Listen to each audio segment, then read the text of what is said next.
Well, I just finished another day. I decided to whip down to the steelhead hole here out back and throw the camera, float the camera down it a few times, see if there's any fish in there. If there's anything worthy of looking at, I'll put it on this video for everybody else to see. And this might be a little too loud. This camera picks up everything. But what the hell, I'm gonna share one here, and then I'm gonna take the quad and go farther down. This might be too much noise for some people. It is titled Tree People. Hello Steve, Happy New Year. I know you received many emails and not have time to read them all. Should you have an opportunity to read my message, please do not share my name. I'm still employed in the legal profession. I'm 66 years old. I've always had a fear of the woods, forest, or any place that blocks my view due to trees. My family's always teased me because I would tell them I won't go there because of the tree people. 3 years ago, I asked my dad why I had this fear. This is what he said. In the late 1960s, at Mount Rainier in Washington State, he pulled off the road to let me and my brother go for a short walk in the forest. I was 5, my brother was 6. My dad told us not to go far, and when he honked, we should return to the car. It was the 60s, a different time, an innocent time. We had not been on a walk long when I returned to the car screaming and crying, saying the tree people were chasing me. My brother did not see anything, and my dad was harsh with him because he didn't stay close to help me. My dad said I described the 2 tree people as tall, taller than my 6-foot dad, dark hair all over their body, and walked on 2 feet, like people. The tree people saw me and started walking towards me, not saying anything. My 5-year-old mind didn't know what else to call them. They're in the forest or trees, and that is what I called them, tree people.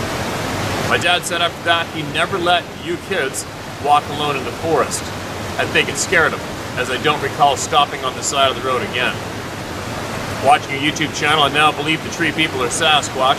I also know from you that if the tree people wanted to catch me or hurt me, they could have done so.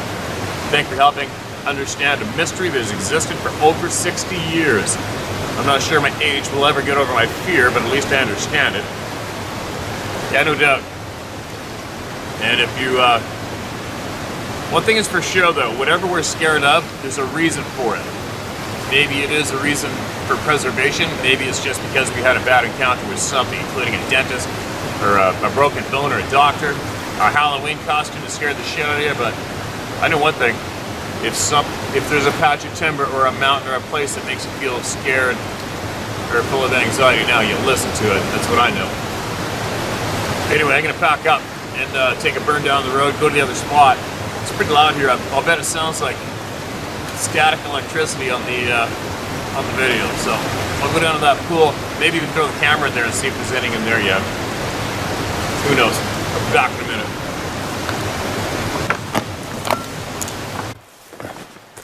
All right, I'm gonna get a couple quick casts, 1 or 2, and then I'm gonna get some shares out. But I don't have my waders on.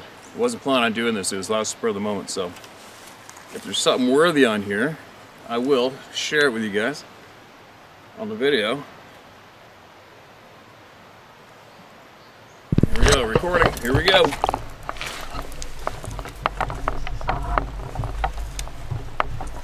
See how far I can get that out there.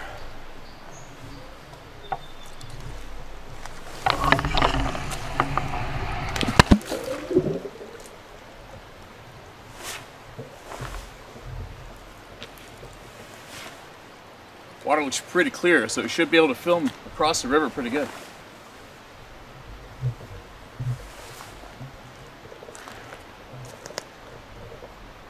Then it spun around the wrong way, of course.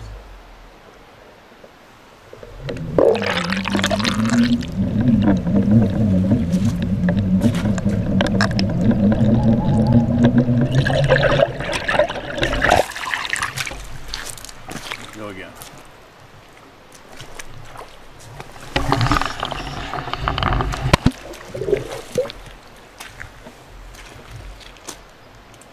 Perfect.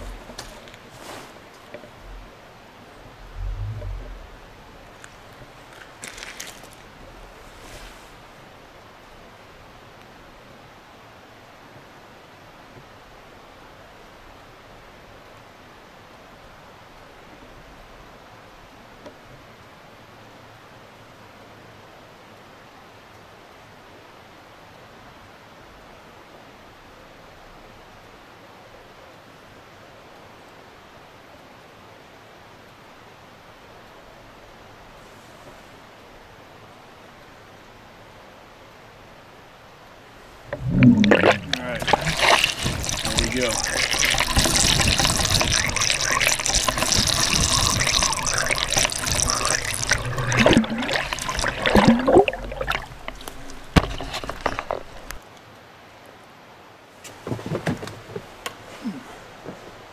Alright, so while I was setting up the camera, I 110% heard a noise back there on the timber, the very farthest point of water you can see. Without a doubt, I just heard something there. Could have been a beaver tail, I don't know.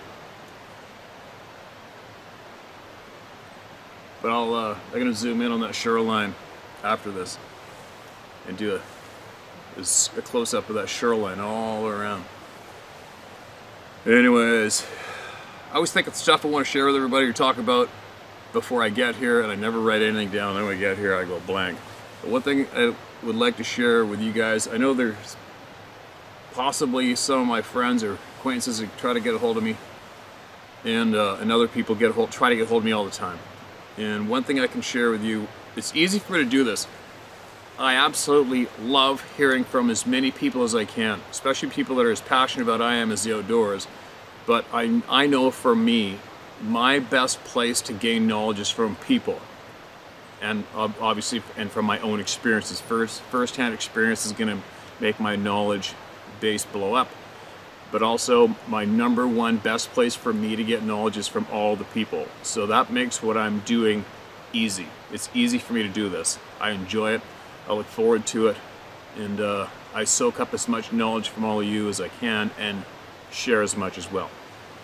But one of the downsides, one of the shittier things that comes with this, what I'm doing, is, you know, by the time I check all my emails in the morning, which is substantial, I get messages on social media. Obviously they're knocked down now because I've been blocked from Messenger and blocked from Facebook because I don't think Facebook needs my phone number. I'm not going to give it to them. But it's to the point where my phone goes off. I can't stand my phone because when I'm done doing this, I'm done editing, I'm done checking my email, then I have a whole shit pile of work and other items to do with regular life. And the phone doesn't stop. I can't stand my phone. And then there's no service on my property. Outside the house, there's no cell phone service. So I work my ass off all day long, and then I rip off and try to get an hour, 2 hours in to do this. And then I get back home, and then I hit the editing program, and I'm nonstop fighting with my computer and editing, and SD cards and loading, and the program crashing sometimes. It all adds up to being like, holy shit. But I get a pile of people trying to text me, and I get so many texts and messages. It's to the point I hear my phone go, and I just want to hit it with a hammer. And I miss so many. I'll get 50 up to 60 frickin' texts in a day or 2 days, and I just can't do it. And then the unfortunate part is people take it personally that I'm not messaging them back. They take it personally, and then I'm an asshole, and then I get hate messages on top of all the hate email that I get. People blowing a gasket on me for the most insane things. Strangers. It's like I'm doing something to them, you know? So that's the only one of the negative parts of this, is the amount of hate and anger and frustration that I receive non-stop. It's like non-stop. So I guess that's what I'm trying to share with all you out there, other people who are friends of mine or acquaintances of mine. It's just not easy, okay? I'm not by my phone and working my phone all the time. I try to spend as little time with this damn thing as I can to try to keep a little bit of sanity, right? All right, enough babbling. Let's get on with it. There's voices to be heard, stories to be heard that are more interesting than my little frickin' whines and cries. But guess what? So I'm passing on to everybody out there. If you have my phone number and you're trying to text me and get a hold of me, it's not going to be easy. All right? If you're trying to message me on social media, it's next to impossible. So you just got to be patient with me, please. Here we go. This is titled Desert Monkey with art by... I hate it when they start off with their name, because then I'll start reading down and say, don't share my name. Or at the end, they'll wait to the end and say, don't share my name. It says now, it's shared by Stacy Polk. P-O-L-K. Hi, Steve and the HTH Hunt family, and Merry Christmas to all. All right, this is a December email. You can use my name for my experience, but I'm going to include another researcher's name that I think you should watch and maybe even contact at the bottom. He has puzzle pieces I think you'll find interesting. Please keep his organization's name to yourself unless it's okay with him if you decide to contact him. I don't want to cause him any grief from the weasels, if you know what I mean. Actually, you know what? I don't ever mention names or promote anybody. I don't promote anybody or anything on here, except for the people's experiences, alright? Even when people say, share my YouTube channel, I never do. I drew a picture of my experience, but due to my challenged artistic abilities, you'll have a little chuckle, especially of the VW car. No biggie. My story. In January, February 74, when I was 18 and a half years old, my girlfriend Mona drove me to Las Vegas to move some of my things. I was due to get married on March 16th that year, so it was a twofold trip to see my fiancée, who was stationed at Nellis Air Force Base, or Nellis Air Force Base there, and to move some personal belongings in anticipation of our upcoming wedding. After spending 2 days in Vegas, Mona and I were driving back home to LA in Mona's mom's olive green VW. It was early evening on the I-15 from Vegas to LA, maybe around 8 p.m., and it was fairly dark and very windy. We happened to be driving through the Mojave Desert with tumbleweeds blowing all over the two-lane highway going in both directions. To our left was a wide swath of grass separating our two lanes from the two lanes heading back towards Vegas. Mona and I had been kind of quiet for a while, just enjoying the ride, when I looked off towards the grassy meridian after something had caught my eye. What I saw was a monkey running from the edge of the grassy area across the two opposite lanes from us and into the black desert. I can distinctly remember how it looked as it ran on all fours. Dark, no tail, running. Just like a chimpanzee. It's probably the size of a coyote. But its back was round, not straight, as it ran. Picture a chimp running fast on all fours, and that's what I saw. I yelled, "I just saw a monkey," which startled Mona, who was looking all around for it as she drove. LOL. I told her, I swear, I just saw a monkey run across the highway on the side and into the desert. I recently asked Mona if she remembers this, and she doesn't. I know this isn't a very exciting experience, but the fact that these sabi are seen in high desert environments and around military installations in desert areas makes me think I saw a young one hightailing it from one side of a not-so-busy desert highway to get to the other side. The reason I could see it in the dark windstorm was because the highway emitted a bit of a glow from the oncoming cars driving that direction into Nevada. To be honest, the conditions that night made it a bit eerie, with the wind and tumbleweeds blowing all across the roads. I can tell you it was not a tumbleweed that I saw either. It was dark in color, and you could see the gait of the legs pumping itself forward. So that's my story, and here's my finely tuned masterpiece. I would have colored it, but I couldn't find any crayons. All right, I'm just gonna put this in front of the screen to show it off. Show off your handiwork. There it is. That is a masterpiece. You guys got it? All right, there we go. All right, well, thanks for that email, Shar. If anything, that might knee-jerk somebody who has seen something on the same strip of highway to email us. All right? Military installations, military bases, that's a no-brainer. Why? I don't know. I don't know why, but it is. All right, DNA. This is titled DNA. It's a short one. Hello, Steve. Several months back, I'd sent you an email asking you about what ethnic background of the DNA, mDNA, to which you had stated you were unsure that I should reach out to Dr. Melba Ketchum, which I did. The conversation went, thank you for your response. So the mtDNA found in the Sasquatch samples did show which human race they're descended from. Her response was, yes, it was mostly Middle Eastern and European. I just want to share with you her response. Thank you for your channel and your sharing of the knowledge, both regarding this subject and your views on how freedoms are endangered by tyranny. Thanks again, Jim. Okay, Jim, thanks for that, man.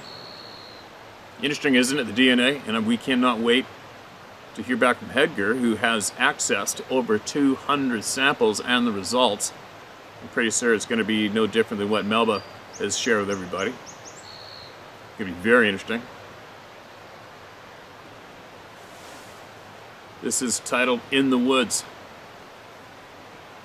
which I am now.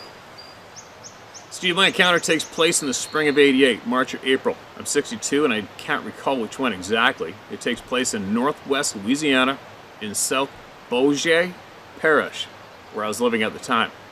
I was living next to Barksdale Air Force Base. At the time, it was part of SAC, where the B-52 bomb wing of the 8th Air Force was stationed. At that time, it held one of the largest WSA in the U.S. weapons storage areas, nukes. As was my custom, at around 2000 hours, I went to a local park that had a half-mile walking track and sat at the end of the flight line, aka the end of the runway, setting on public land. The base sets on federal land with a large game reserve surrounding it. It has several bayous, lakes, and creeks. If my thinking is correct, it's over 3,000 acres. One evening while taking my walk, which consisted of 6 laps around the park, or 3 miles, I became acutely aware of a presence that can only be described as evil, foreboding. My flight senses were screaming. Steve, at the time I was 6'2", 315 pounds, been involved in martial arts, wrestling, powerlifting, could bench press nearly 500 pounds. I also had been bar bouncing since the age of 18. But this thing, whatever it was, had me beat from the start. Whatever it was, felt like it was breathing down my neck. As I continued my walk, I said to myself, "You're not going anywhere. I'm not running from anything I could not see." This feeling stayed with me the whole time I was walking. I kept looking over my shoulder to see what was behind me, but nothing was there.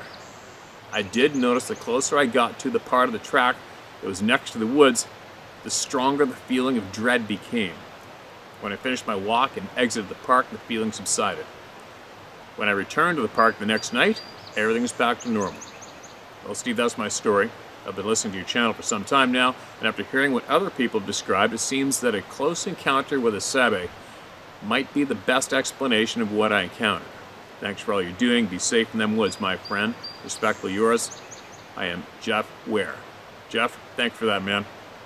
Appreciate it. Now that you've cracked that one in the open, I have a funny feeling that somebody else is going to crack one open from the same area. It's almost like you can count on it at this point of the game. Thanks again, man, and be safe out there. And it's actually one thing I was thinking about, tapping on that, the feeling everybody gets, is I was daydreaming about this when I was just coming down the logging road here, the dirt road here. And I was wondering if these things, the absolute fear that they can inflict to our core, I wonder if they can intentionally make a human being have a heart attack. I wonder. Be interesting to know, wouldn't it? I'll bet they could. Like an honest to God, I don't mean a heart attack where people have a heart condition already and then they have a hair-raising experience and it makes them shit their pants and fall over and have a heart attack. But I mean, I wonder if they can make a healthy person who doesn't have a clue all of a sudden have a freaking heart attack and fall over dead. That'd be interesting to know that. That'd also be a shitty thing to know, actually, too, wouldn't it? All right, here's one from near us. Titled Cultus Lake. Hi, Steve. Happy New Year. This story is just a short story. Back in '76, myself and 3 other friends drove out to Cultus Lake. I was 20 at the time. We went there to have a couple of beer and hang out together. We drove to the last parking lot and sat on the logs talking about cars and girls. Ended up same parking lot. We were there for about an hour. The sun was gone, but still light to see across the lake. We're getting ready to leave. But we went for a short walk to a point in the lake to see the side of the cave. 5-minute walk. Oh, side of the cove, 5-minute walk. As we came around the corner, I can only guess about 100 yards out on the beach, a bear on 2 feet. As we watched it coming toward us, my buddy who grew up with bears said, "That's no bear." We all focused in on it, and in less than 10 seconds, we ran for the car in the parking lot. And that took about 2 minutes. We drove out instantly. We were a little freaked out. Monster was the first thing we said. We knew nothing about Bigfoot in those days, but it was tall and hairy. There was nobody else the whole time we were there.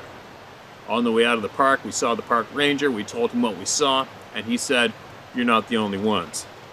Sometime later, telling the story, someone said, "Bigfoot is what you saw." I believe we saw a Bigfoot. I called my buddy who grew up with a lot of bears. He's the one that said, "That's no bear." He's 68 now, and I'm 66. He's never forgot that day. He lives in Sussex and hunts with a bow. I live in Victoria, camp a lot. I'll keep my eyes open. Keep it alive, Steve. Appreciate every story. Sussex is in New Brunswick. Okay, Larry, thanks for that, man. Yeah, Cultus Lake, there's a whole pile of sightings around there. Lots. And if you're really interested in these things, you live in Victoria, the closest place for you to go and have a walk would be Humpback Road. If you can still access that road, I haven't a clue. But there's definitely a population in the watershed, the Soup watershed above there, 110% for certain. Closest area for you to go snoop around. Actually, I used to go bow hunting off of Humpback Road when I was a kid, and I smelt that disgusting stink once there. We left Humpback Road down the power lines, me and a buddy. We were about 200 yards from pavement. Smelt it like, holy shit, something's dead in there. And we were gonna go snoop around in there, see if it was a hit and run deer or whatever. On the way back, we came back, the smell was gone. And I circled around that whole thing and the smell was gone. So go figure, right? But then later on, I heard of a lady RCMP officer who was on Humpback Road and 3 or 4 across the road in front of her car while she's in it. Sorry, I'm getting off track. But anyways, Cultus Lake, lots of action out there. Always has been. And welcome to the Club of No Return, right? Alright. I don't know what this is about. I don't know if I read this or not. I mean, I'm sorry. Marked it as read. We are Kindred Spirits, Part 1. Warning, long email. Doesn't look too long to me, but here we go.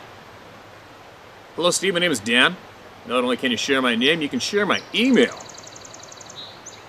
at kilak333@hotmail.com. As you like, I am not afraid, haven't been since 1993 when I shared this the first time, what I saw with my best friend. I'm honored to call myself a member of the Round Table and, like you, would die fighting for a better world. I came to your channel for the stories. I got so much more. Thank you, brother. We don't always see it eye to eye on other topics, but that's okay. Something most people have forgotten. That it's okay to disagree. That's how we learn things, by sharing viewpoints in a safe, positive way. Your January 9th video towards the end, where you talk about never being able to look in the woods and not think of them, is so true. My life changed the winter of 1990 in Lower Michigan on my parents' property. That connected to 80 acres of woodland that was my playground all my life. Now 47, almost a day has not gone by that I haven't thought about what I saw and the many people I've talked to about it. Winter of 1990, I woke up to fresh snow on the ground. I was excited to take our quad out on our trails behind our house. About 10 acres back on the trail I was riding on, I noticed a trail of footprints and was like, who the hell's been on our property? So I shut up the quad, hop off, and took a closer look, only to find out they were not boot prints, but what looked like human footprints in the snow. Then my concern wasn't who the hell is on our property, it was who the hell is walking out here barefoot in the snow. So I fired the quad back up, followed the trail until the footprints went off the trail into the trees. At this point, I'd blocked out what I found because it made even less sense than barefoot prints in the snow, and it wasn't until one of your stories unlocked it in my brain. I followed the footprints to a tree and they just stopped. I remember walking around trying to figure out what the hell. After that, I had seen a show about Bigfoot, started by checking out every book I could get my hands on about Bigfoot, trying to find an answer that never came. The question, are they real? I kept what I saw to myself because I figured no one would believe me, and that is how it stayed for about 4 years. Road trip 94. After graduation, me and a buddy that lived just down the road from me rented a house just down from my parents' house. No one had lived there in years, which comes into play later. It was a perfect place for a first place. Being that age, we had lots of parties to throw and was out of town for far enough to not bother the neighbors. Him and I needed to do something that was a 2-hour drive away and was just bullshitting, and somehow started talking about aliens and things like that. I decided it was time to share about the footprints I had seen, so I did. He was quiet for a while and then said, "You're gonna think I'm crazy too." Here's my friend's story. We worked at the same place, and often he would be at our place and I would be at work, and vice versa. He was there and I was at work, and he decided to take a shower and a nap as we had plans for the party that night. So he turned the stereo on low in the living room and laid on the couch to take a nap. He was dozing off, thought he heard someone knock on the door. So he yells, "Come on in," as this was pre-cell phones and people would often just stop by. After a few minutes, no one came in, and he got up to check to see if someone in fact was there. He walked into the mudroom, and on the right side of the door was louvered frosted glass. Then he said he saw someone taller than him run from the door past the louvered glass. All he could make out was the person was taller than him and had long hair. The three problems that was: my buddy is 6'5". We only had one friend with long hair, and he was only 5'9". Number 3, we lived in the country, excuse me, where people often shot first and asked questions later. We also both mentioned to each other of the feeling of being watched when we first moved in, which I would have chalked up as being out on our own for the first time if we had not lived on this road our whole lives. The plan. So him and, I think he spelled a typo there, the plan. So him and I decided on that drive to keep what we knew to ourselves for now. Ask our many friends that had been there if they had seen anything odd without letting them know what we were doing, so as not to get people either freaked out or lying about it. A friend with long hair said he thought he saw someone with long hair walk past the bathroom window late at night and thought it was odd since he was mostly the only person we knew with long hair. Other buddy said he was crashing on the couch and got up in the middle of the night and take a piss and thought he saw someone walk past the big bay window. Of course, us being young guys, we didn't know what curtains were. It wasn't until my girlfriend and later wife moved in that curtains got put up, which leads me into the next story. Just a bad dream? About a year later, my buddy had moved out and my girlfriend, now wife, moved. We were chatting and she mentioned she had a bad dream last night, and I was, "Really? What was it about?" She said something with red glowing eyes looking at her through the window. She comes from a strict Christian upbringing and did not think Bigfoot was real, but we had curtains on all the windows not much later after that, and still says it was a dream to this day. Now the bloody scream. Me and two buddies were just hanging out in the driveway by our cars, and out of nowhere we heard the loudest, blood-curdling scream coming from across the street that was all woods. So we were like, well, let's go check it out. We were young and used to carry baseball bats and broken shovel handles in our cars because you never knew when a rival school might want to fight. We walked from the driveway to the edge of the forest on the other side of the road and peered into the forest. Another scream. This time it was much louder and much closer than the distance we had traveled. We just looked at each other and said, "All right, catch you later." And we all left and never talked about it again. And that's the last story at the location, but much more to come as I have talked to many people over the 30 years, and as we are finding out, once you have been exposed, somehow you notice more and more. I've included a picture of the area this happened. I have tried to include only the details that are important to the story, as I know what I had for lunch that day is not important, LOL. If you have any pointers for the next emails, please let me know. Sometimes I wish I could go back in time and pull the spark plug wire in that quad so it would not start up and I would not have been sent down this path and not to think of them every day. But if me sharing my stories through up helps even one person, it would have been worth it. Keep up the fight, you're not alone. Being a focal point for the rest of us to find our own courage is very important. My favorite quote is, "The only thing necessary for the triumph of evil is for good men to do nothing." Much more to come, Dan. And there's the screenshot, and that's very rural, Dan. Lots of timber around there.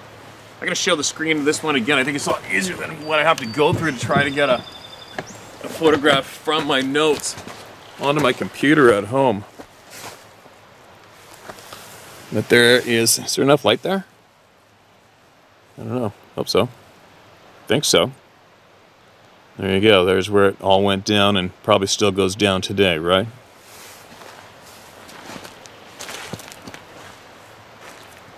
The sun's going down or it's getting cloudier. Oh, what? Oops. There goes the phone into the river.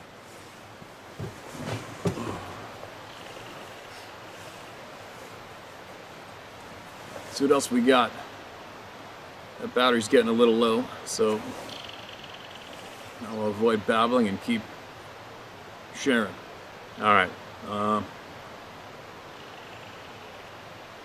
This is titled Need to Explain. Alright. All ears. Hi, Steve, John again.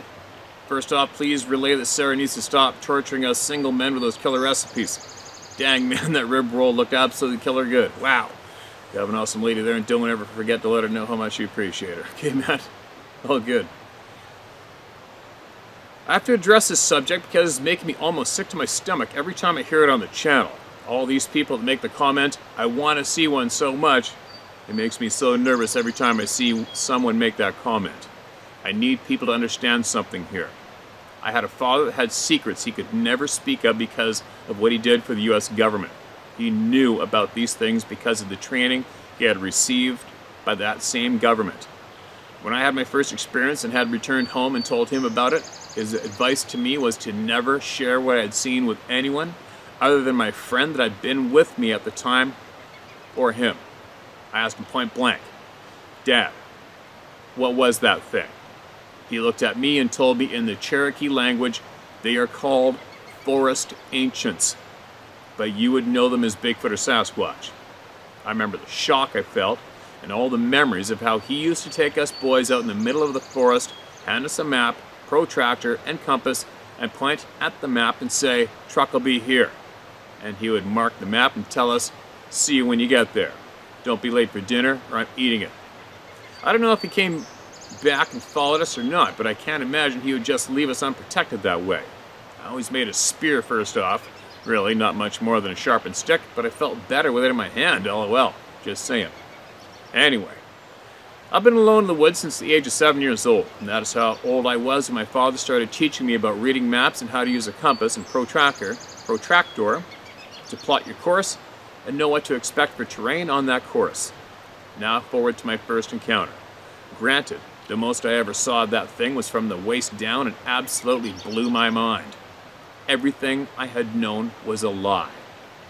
That was the first thought that went through my head was, what the hell? I cannot get over the speed or agility of that thing. Oh my goodness. It was just scary.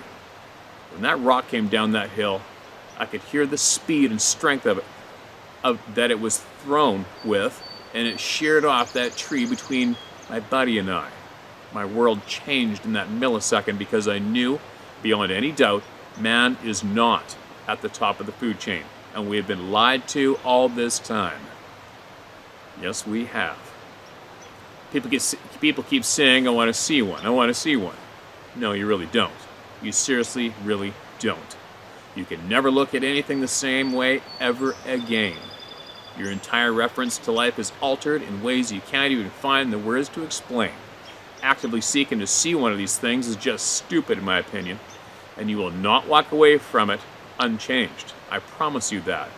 I absolutely agree. I shared my experiences with the BFRO, and that turned out to be a huge mistake. I got one phone call, and they kept telling me I needed to change details of what I had seen because it would be too upsetting for open media. I told them I cannot unsee what I saw, so it's told to you exactly how it happened to me, and I can't change what it was. Matt Money Grubber has got to be the most useless investigator on the planet and is so full of his own hype he can't see the forest for the trees. And you ask, why does he attack those that have seen what he has not?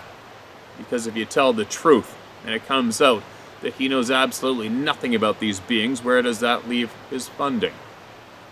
Here's the thing that people need to know about all of the people at the big effing ripoff. Not a single one of them has actually ever seen one of these beings in person. None of them. Dwell on that for a bit and tell me again what experts they are. I've had 4 experiences with these things face to face, and I can't say I enjoyed any of them. At each experience, I know beyond a shadow of a doubt, if they wanted me dead, I'm dead. Period. There would have been nothing I could do to stop them. Nothing. Just keep that in mind when you wish you could see one. I would not think you truly do. Your reality will never be the same again. Just some food for thought. Thank you, Steve, for what you do here, getting to openly speak about these experiences and the way they affect you and the way they affect how you perceive reality from that moment on is more of a blessing than most of the people listening can ever comprehend. Thank you so much, all you do, in being the voice of reason in these troubled times, and thank you. Good hunting and fishing, my friend. Lord willing, the creek don't rise. One day I'll cast a line next to you and we can fish together and just hear the sound of peace for a few minutes maybe. You take care now. Here, John Bowen. John, appreciate you, man. There's plenty of room right here, as you can see. Plenty of room.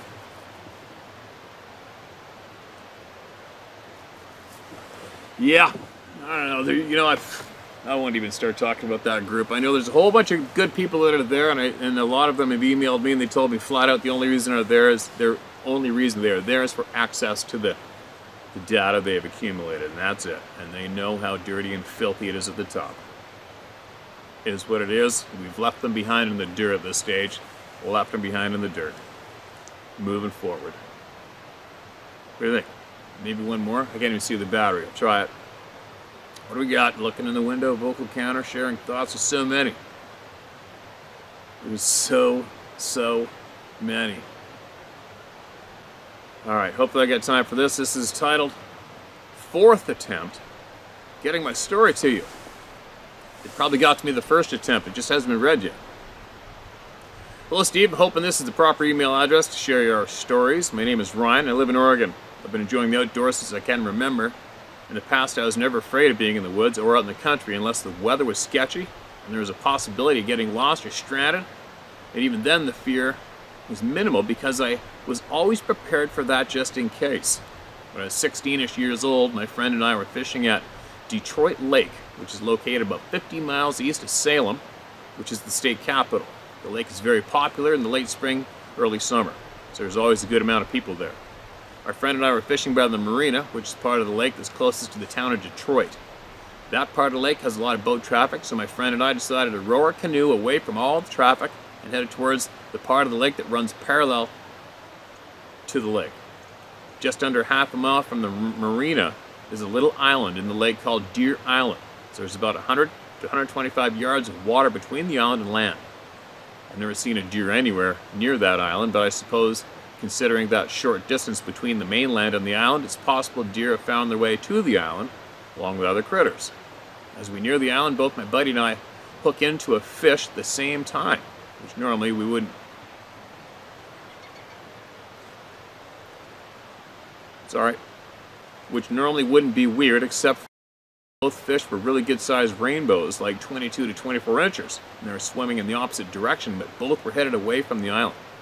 No sooner did we get our fish in the boat, we started to hear this splashing sound, so we rowed closer to the island. We didn't see anything, but the wind picked up in our direction and there was a very awkward smell, like wet dog, and your shoes get when they're wet and end up drying in the trunk of your car or something that lacks ventilation. At the time the smell hit my nose, it forced me to look down at the water, and I never thought that trout schooled up, but about 300 trout came swimming past us, away from the island, where the splash noise was coming from, but they were really close to the surface. We all made mention of it being weird. Not just the school of fish, but the last 10 minutes as a whole. Anyway, I told my buddy to start rowing towards the island because I had to piss. As we get closer, he says that he can hear branches breaking, which I could too, but I chalked it up to wind knocking stuff off the trees. I jump out of the canoe, walk in the brush a bit because there are sheriff deputies on boats, and they will not hesitate to write you up if they see you pissing in the bushes. No shit. So I wander in there, and the wind is kind of ripping, so I can't hear very well, but I can hear my buddy yelling something behind me, but I couldn't make it out, so I didn't even bother to acknowledge him. Plus I had to piss so bad, so that had the majority of my concentration.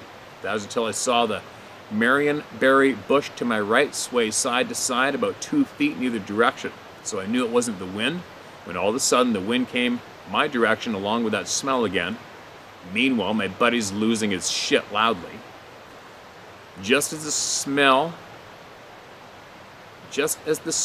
hit my nose, this dark to medium brown creature pops up with his back to me. It takes off running really fast, and I mean super fast. Before I know it's gone. Still in shock a bit, I start to gather my thoughts together, and I notice my legs cold and wet.